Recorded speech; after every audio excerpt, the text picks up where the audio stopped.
নমস্কার বন্ধুরা, আমি কাকলি। আশা করি তোমরা সকলেই খুব ভালো আছো। আমি হরিদ্বার বেড়াতে গেছিলাম, আর সেই হরিদ্বার ভ্রমণের বেশ কয়েকটা পর্ব আমি তোমাদের সঙ্গে শেয়ার করেছি আগে অন্য ভিডিওতে। তো সেই লিঙ্কগুলো আমি তোমাদেরকে দিয়ে দেবো। আজকে হরিদ্বার ভ্রমণের আর একটা অন্য পর্ব নিয়ে তোমাদের কাছে চলে এলাম। তো চলো আজকে কি দেখাবো সেটাই তোমাদের সঙ্গে শেয়ার করি। সঙ্গে থাকো, পুরো ভিডিওটা দেখতে থাকো।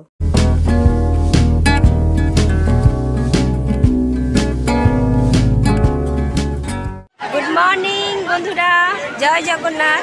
আজকে রথযাত্রা, জগন্নাথ দেবের পুজো। তো আজকের দিনটা খুবই ভালো। তোমাদের সবাইকে অনেক স্বাগত। তো আমি দেখো আজকে আছি কিন্তু হরিদ্বারে। তোমরা দেখে বুঝতে পারছো পিছনে গঙ্গা বইছে, আর এই দেখো হরিদ্বারে গঙ্গাতে সকলেই স্নান করছে। তো আজকে পুরীতে নয়, আমি আছি হরিদ্বারে। তো চলো গঙ্গা স্নান করে নিই, তারপরে তোমাদেরকে দেখাচ্ছি সব কিছু। আমি এসেছি হর কি পৌড়ি ঘাটে গঙ্গা স্নান করতে। তো আজকে আমাদের এখানে লাস্ট দিন, এখানে আজকে হরিদ্বারে লাস্ট দিন কাটিয়ে আজকে দিনটা থাকবো। কাল ভোরবেলায় ট্রেন ধরে আমরা ফিরবো।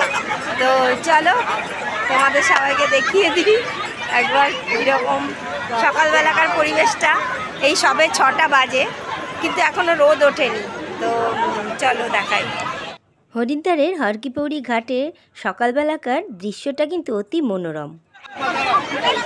দেখো গঙ্গা কতটা চওড়া, এখানে কত সুন্দর স্রোত। দেখো গঙ্গার জলের প্রচুর স্রোত, তোমরা দেখলেই বুঝতে পারবে।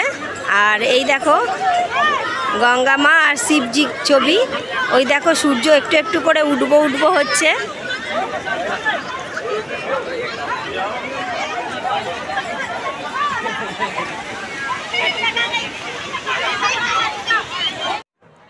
হরিদ্বার হলো আমাদের ভারতবর্ষের অতি পবিত্র একটা তীর্থভূমি, এবং এখানে অনেকেই তোমরা হয়তো এসেছো, আর যারা আসোনি তাদের জন্য বলে রাখি, এই পবিত্র তীর্থভূমিতে মানে আসলে আর এই ভূমিতে পা রাখলে কিন্তু অনেকটাই পুণ্য লাভ করা যায়। আর তারপরে যদি এই হর কি পৌড়ি ঘাটে স্নান করা যায় তাহলে সেটা আরও পুণ্যের কাজ হয়।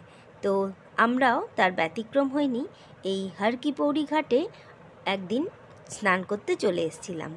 তো আরও অনেক ঘাট আছে এখানে স্নান করার জন্য, আর খুব সুবন্দোবস্তও করা আছে যাতে কোনো মানুষের কোনো অসুবিধে না হয়। তো এখানে স্নানের একটা বিশেষ মাহাত্ম্যও আছে। এই ঘাটে স্নান করলে সমস্ত রকম শরীরের রোগ ব্যাধি পাপ সব কিছু মুক্ত হয়। মন শুদ্ধ করে শান্তি করে যদি এই পবিত্র গঙ্গায় যদি একবার স্নান করা যায় তাহলে কিন্তু মনও শুদ্ধ হয়, আর তোমাদের অনেক পাপও ধুয়ে যাবে। যেগুলো জ্ঞানত অজ্ঞানত যেসব পাপগুলো হয়ে থাকে সেগুলো সবই ধুয়ে মুছে যায়। তো এই পবিত্র গঙ্গা নদীতে স্নান করার মাহাত্ম্য কিন্তু অনেক। তবে এই গঙ্গা নদীতে নেমে স্নান করার আগে, গঙ্গা নদীতে পা দেওয়ার আগেই কিন্তু তোমাদের সবাইকে গঙ্গা নদীকে প্রণাম করে তারপরেই গঙ্গা নদীতে নামতে হয়। তো আমরাও এই গঙ্গা নদীতে সেইভাবেই নেমে স্নান করেছি। তো আমার হাজব্যান্ড আর আমার ছেলে দেখো দুটো গঙ্গা জলের বোতল নিয়েছে।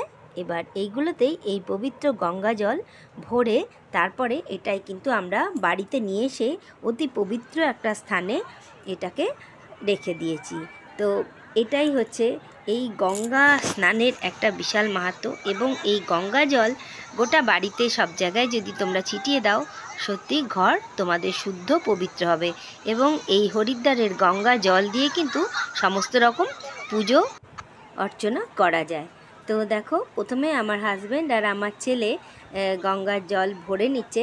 আমি তখনও নামিনি গঙ্গাতে, কেন কি গঙ্গাতে এই সময় কিন্তু প্রচুর স্রোত ছিল। এই দেখো কাপড় ছাড়া, মহিলাদের কাপড় ছাড়ার জন্য এরকম বাথরুমও বানানো আছে। এরকম অনেক বাথরুম বানানো আছে যেগুলোতে কিন্তু মহিলারা আরামসে কাপড় ছাড়তে পারবে।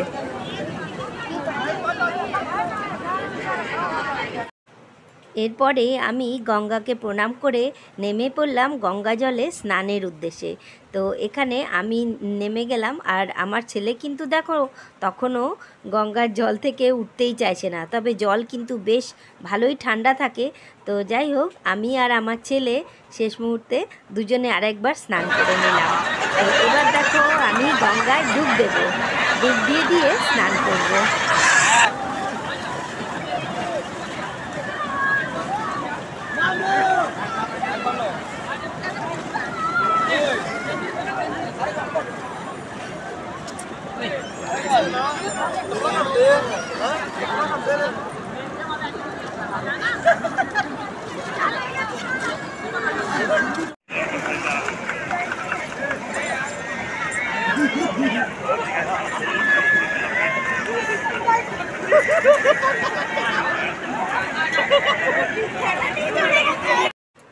এরপরে আমরা তিনজনে মিলে গঙ্গা নদীতে নেমে গঙ্গা জলের উদ্দেশ্যে, গঙ্গা মাতাকে প্রণাম করার উদ্দেশ্যেই দুধ জল অর্পণ করলাম, আর তারপরে ধূপ দেখালাম, ফুল দিলাম।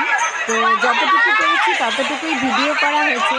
এত জলের স্রোত, ভালো করে দাঁড়িয়ে থাকা যাচ্ছে না, তো তার মধ্যেই যতটুকু পারলাম আমরা চেষ্টা করলাম। তো তোমাদের এই ছোট্ট ভিডিওটা কেমন লাগলো অবশ্যই কমেন্ট বক্সে কমেন্ট করে জানিও কেমন লাগলো। আর যদি ভালো লেগে থাকে বন্ধুরা প্লিজ একটা লাইক করে দিও, লাইক করতে ভুলো না। আর যদি আমার পাশে থাকতে চাও তাহলে অবশ্যই আমার চ্যানেলটা সাবস্ক্রাইব করে তার পাশের বেল আইকনটা আর অল নোটিফিকেশানটা অবশ্যই কিন্তু অন করে দিও, তাহলে যখনই আমি কোনো ভিডিও আপলোড করব সবার প্রথমে তোমাদের কাছে পৌঁছে যাবে। আমাদের তিনজনের গঙ্গা স্নান হয়ে যাবার পরে আমরা গঙ্গা নদীর পাড়ে ঘাটগুলোতে একটু ঘুরে নিলাম, আর যত গরিব মানুষ আছে সবাইকে একটুখানি দান করতে হয়, সেই কারণে আমি আর আমার ছেলে আর আমার হাজব্যান্ড সবাই মিলে কিছু দান করলাম। তো এটা কিন্তু অবশ্যই করা উচিত, গঙ্গা স্নান করে কিছু গরিব মানুষকে দান করতে হয়। তো এই ছিল আজকের ছোট্ট ভিডিও, নিশ্চয়ই তোমাদের ভালো লেগেছে। যদি ভালো লাগে অবশ্যই একটা লাইক করে দিও। আর এখান থেকে তোমাদেরকে একবার দেখিয়ে দিই, পুরো হরিদ্বারে এই যে মনসা দেবী যাওয়ার যে পাহাড়টা, এই পাহাড়টা কত সুন্দর লাগছে। এখানে এত মানুষের ভিড়, এত সুন্দর মানুষের সমাগম হয়, এত সুন্দর প্রাকৃতিক দৃশ্য না দেখলে বিশ্বাস হবে না। আশা করছি তোমাদের খুবই ভালো লেগেছে ভিডিওটা। যদি ভালো লাগে অবশ্যই কমেন্ট করে জানিও, আর বন্ধু বান্ধব আত্মীয় স্বজন সকলের সঙ্গে একটু ভিডিওটা শেয়ার করে দিও, কারণ তোমাদের সহযোগিতায় আমি একটু একটু করে এগিয়ে যেতে পারবো। তোমাদের সহযোগিতা একান্ত কাম্য। আজ এ পর্যন্তই, তোমরা সবাই খুব ভালো থেকো, সুস্থ থেকো। তারপরে আমরা কিন্তু দেখো ঘরে রুমে ফিরে এলাম। আজ এ পর্যন্তই, দেখা হবে নতুন ভিডিওতে।